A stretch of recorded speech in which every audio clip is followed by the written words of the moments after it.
ဒီနှစ်ခုကိုပေါင်းမှာနော်ပေါင်းမယ်ဆိုတဲ့အခါကျတော့စမတို့ဒီကိန်းနှန်းတူရာစုမယ်ပေါ့နော်ရှစ်ကတော့ရှစ်တိုင်းပဲထားလိုက်နော်ပြီးရင်တစ်ထပ်ကိုစမတို့သွားကြည့်မယ်လိုက်ကြည့်ပြီနော်အဲ့တော့ဒီမှာ minus 1/7y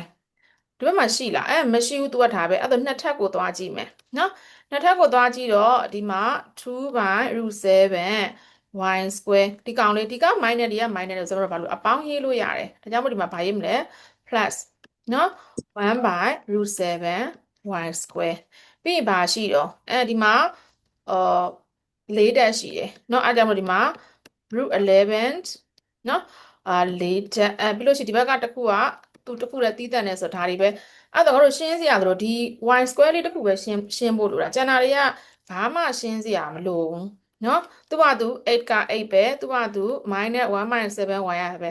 ဒီမှာငါတို့ကဘာလုပ်လို့ရလဲဆိုရင်မျက်ဖော်ကိန်းတွေစုထားလို့ရတယ်မျက်ဖော်ကိန်းတွေစုဆိုကျွန်မစုလိုက်တော့မယ်เนาะ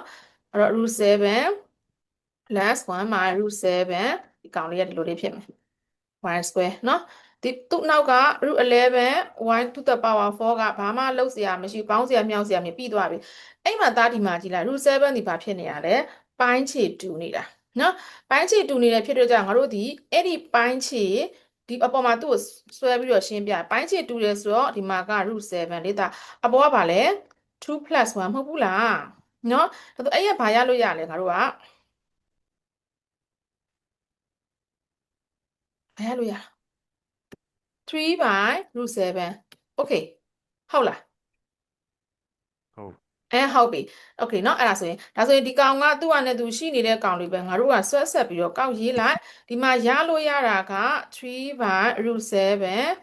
y square ပြီးလို့ရှိရင် plus √11 y to the power minus y လည်းပဲအဲ့မှာတစ်ခုထပ်ဖြည့်ရှင်းရတာကဒီကောင်ဒီအောက်ကပိုင်းခြေရပါဖြစ်နေရလဲ irrational ဖြစ်တော့ငါတို့ rationalizing လုပ်တော့အပေါ်အောက်ကဘာနဲ့မြှောက်မှာလဲ √7 နဲ့မြှောက်မှာဟုတ်တယ်နော်အဲ့တော့နောက်ဆုံးမိတ်ဆိုတော့ထွက်လာမယ့်အဖြေကဘာဖြစ်မှာလဲဆိုလို့ရှိရင်8 minus 1/7y ဒါဒီအပေါ်လဲ √7 နဲ့အောက်လဲ √7 နဲ့မြှောက်မှာဆိုတော့အပေါ်ကဘာဖြစ်သွားလဲဆိုရင်3/7အောက်က7เนาะဟလာ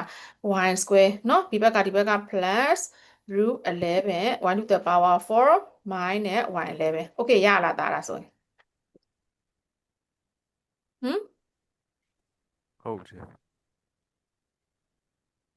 ရတယ်